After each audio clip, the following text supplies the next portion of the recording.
Bonjour, alors comme vous le savez, Paul, quand il a quitté les 12 coups de midi, il avait 691 522 euros de gains. Sauf que bon, dans les 691 000 euros de gains, il y avait 471 850 euros de sous-sous, et le reste c'était des cacas, des dodos, des cadeaux. Et donc pour les cadeaux, il en avait pour 219 672 euros. Sauf que bon, alors comme il n'a pas le permis, donc il paraît qu'il a vendu toutes ses voitures, hein, puisque voilà, moi je pensais qu'il allait en filer une ou deux, je sais pas, à ses parents, mais bon, d'après ce que j'ai lu, donc il aurait revendu les voitures, plus les autres cadeaux.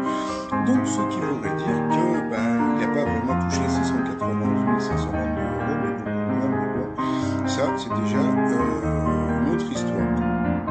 Comme vous le savez, donc, il a sorti un livre qui s'appelle Ma 153e victoire. Donc, le petit résumé, mon cerveau d'Asperger absorbe tout, se gave de nourriture et d'informations et m'offre en retour d'exceptionnelles capacités de mémorisation.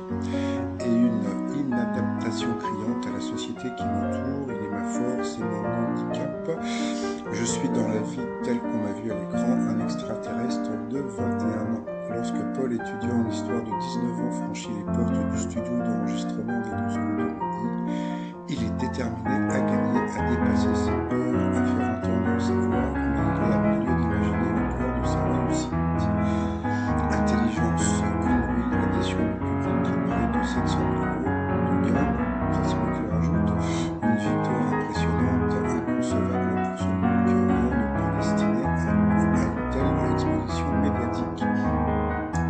En effet, Paul a été diagnostiqué autiste Asperger, c'est son handicap, quelque chose qui le définit, mais qui ne saurait le réduire. Cette différence, il en a fait sa force avec un humour pince-sourire et une sensibilité hors du commun. Paul nous livre le récit de son parcours, l'aventure télévisuelle, mais aussi le quotidien d'un jeune homme, pas comme les autres, un témoignage bouleversant qui lève le voile sur un symbole méconnu.